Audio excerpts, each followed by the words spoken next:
पंजाब दे विच गोरे कदों काम करन आउणगे इस दा कुछ नहीं पता, पर जिहड़े इत्थे काम कर रहे ने वो इस समय असुरक्षित महसूस कर रहे हैं।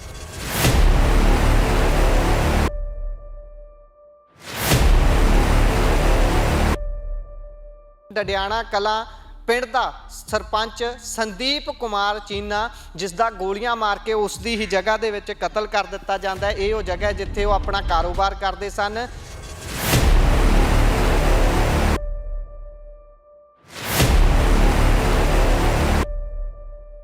इसे ही एरिए तो जिस जगह 'च घटना वापरी है, इत्थों आम आदमी पार्टी के MLA ने उन्हां दी इस मामले दे विच कोई भी इन्वॉल्वमेंट नहीं देखी गई। ना तो उन्होंने हाले तक परिवार की कोई सार ली है, तो ना ही उन्होंने प्रशासन के नाल किसी तरीके की गलबात की है। चिड़ी के पंजे जिड्डे पंजाब दे विचों 50 किलोमीटर का घेरा तो हिस्से आ जाता है BSF दे, ते उस तो बाद भी प्रति व्यक्ति के हिसाब के नाल सब तो वध गिणती पंजाब दे विच पुलिस की है। 80,000 तो वध नफरी पंजाब दे विच इस समय पुलिस की है। फिर भी असुरक्षिता की भावना पंजाब दे विच पूरे चरम ते है।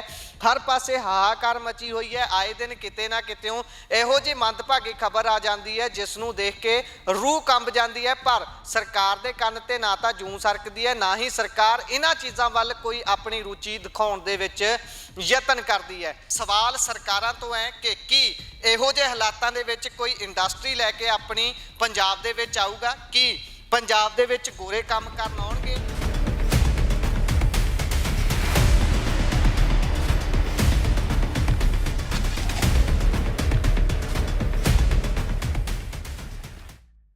पंजाब सरकार कहती है कि माहौल पंजाब दे विच अजिहा कर देंगे कि गोरे इत्थे आके काम करनगे, पर हालात पंजाब दे विच किहो जिहे ने ये हर कोई जानता है। साडा काम किसी नूं डराउणा नहीं है या ये दर्शाउणा नहीं है कि पंजाब इस समय बहुत बुरे हालातां च है, पर जो सच्चाई है उस तो हर कोई जाणू होवे ये बहुत जरूरी है।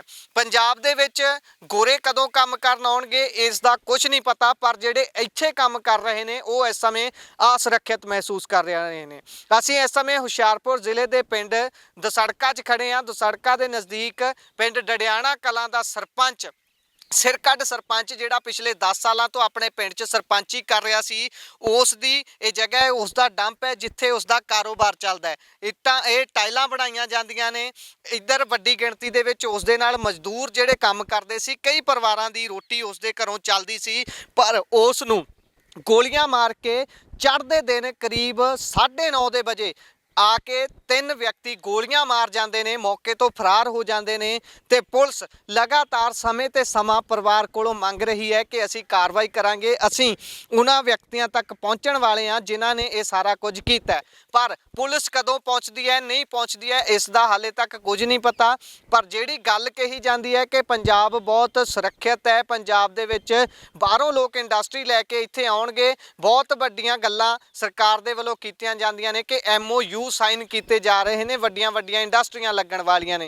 पर फिर दूजे पासे इदां दीयां तस्वीरां सामने आ जांदियां ने कि पंजाब दे जिहड़े धनाट इंडस्ट्रीलिस्ट ने वो जाके किते होर स्टेट के मुख मंत्रियों के नाल मीटिंगां कर रहे हैं कि असीं इंडस्ट्री अपनी तुहाडे इत्थे लैके आउणी है। एक इहो जिहा सिस्टम चल रहा है। एक पासे पंजाब नूं सिक्योरिटी स्टेट वजों पेश किया जा रहा है। 50 किलोमीटर का घेरा चिड़ी के पंजे जिड्डे पंजाब दे विचों 50 किलोमीटर का घेरा तो हिस्से आ जाता है BSF दे, ते उस तो बाद भी प्रति व्यक्ति के हिसाब के नाल सब तो वध गिणती पंजाब दे विच पुलिस की है। 80,000 तो वध नफरी पंजाब दे विच इस समय पुलिस की है, जिहड़ी कि बहुत सारिया स्टेटां दे नालों किते वध है। फिर भी असुरक्षिता की भावना पंजाब दे विच पूरे चरम ते है।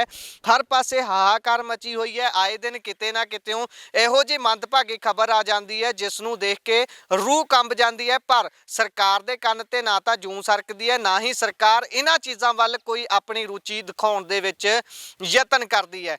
इसे ही एरिए तो जिस जगह 'च घटना वापरी है, इत्थों आम आदमी पार्टी के MLA ने उन्हां दी इस मामले दे विच कोई भी इन्वॉल्वमेंट नहीं देखी गई। ना तो उन्होंने हाले तक परिवार की कोई सार ली है, तो ना ही उन्होंने प्रशासन के नाल किसी तरीके की गलबात की है। उत्थे ही इस एरिए तो एक मंत्री भी आउंदे ने ब्रह्म शंकर जिंपा, ना तो उन्होंने वालों कोई इस सारे मामले दे विच प्रतिक्रम आया है, ना ही उन्होंने कुछ कहा।